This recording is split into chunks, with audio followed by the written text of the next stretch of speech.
After JP Morgan kicked Epstein out to save their own skin under heightened regulatory scrutiny, he set up shop with Deutsche Bank in August of 2013. And it wasn't a coincidence. Conspiracy theories are dangerous. Information is the oxygen of a democracy. It's so sick that we can't talk about it. The move was orchestrated by a man named Paul Morris, who had been at JP Morgan until 2012 and had been what's called a relationship manager for Epstein and his accounts while he was there. So, in 2013, the whole financial world is watching JP Morgan deal with the fallout of the London whale scandal, and presumably, Paul catches wind that Epstein is getting jettisoned. So he goes to his superiors at Deutsche Bank, and he suggests to them that they should swoop Epstein up and reap all the benefits previously bestowed upon JP Morgan. Soon after joining Deutsche Bank, Morris suggested to senior management that Epstein was a potential client who could generate millions of dollars of revenue as well as leads for other lucrative clients to Deutsche Bank. It came out in court documents that in April of 2013, Relationship Manager 1, Paul Morris, wrote up a detailed report for Deutsche about Epstein and his past criminal history, as well as the potential benefits of taking him on as a client.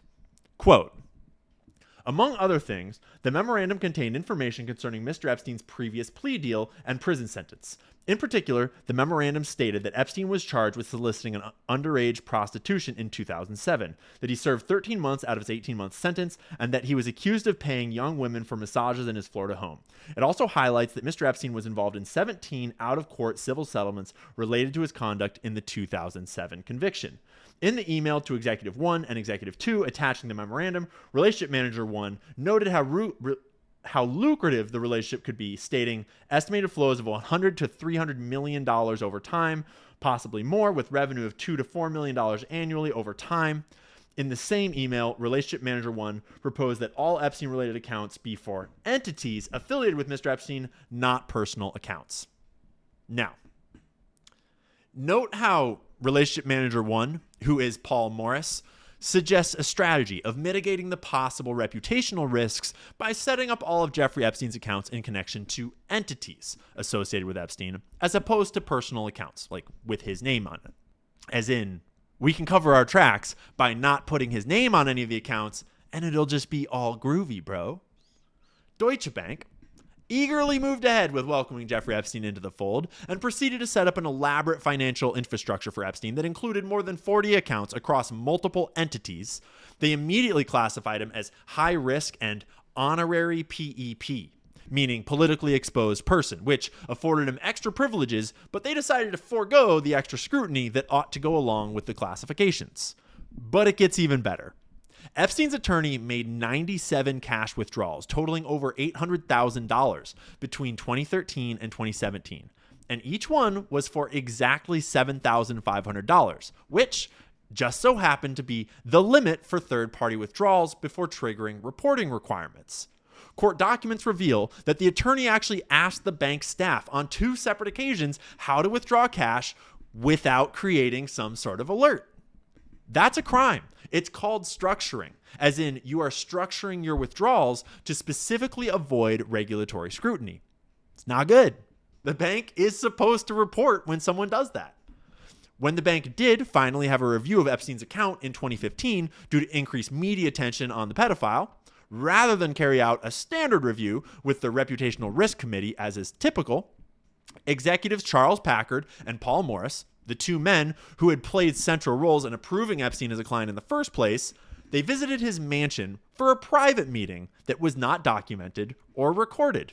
Instead, I wonder if there was any Disney princesses at their little meeting. 'Cause who knows what happened at the meeting? But whatever it was, it satisfied Charlie and Paul that Epstein was an A-OK guy, and the bank was all good continuing to do business with him.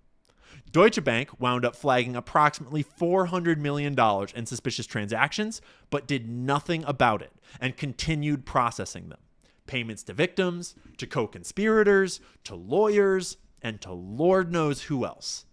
Even when Deutsche finally terminated their relationship with Epstein in 2018, Epstein's relationship manager wrote glowing reference letters to help him find another bank and claimed to be unaware of any problems.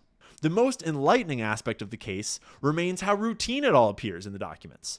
Epstein wasn't hidden or handled through back channels. He was a mainstream private wealth client whose criminal history was openly discussed in bank memos. His suspicious transactions weren't subtle. They involved structured cash withdrawals, payments to co-conspirators, and millions in legal settlements. The red flags were not missed. They were noted, escalated, and then dismissed because Epstein generated tons of revenue and had very powerful connections. And that is almost the end of the story of mainstream mega banks conspiring with Epstein and aiding him in setting up and running one of the most prolific trafficking rings known in modern history. But there's one more scandal that we skipped over. Did Jeffrey Epstein cause the 2008 financial crisis? Conspiracy theories are dangerous. Information is the oxygen of a democracy. With Republicans, with progressives, with libertarians, because this is not about right and left, this is about right and wrong. It's so sacred we can't talk about it. Our security is at stake.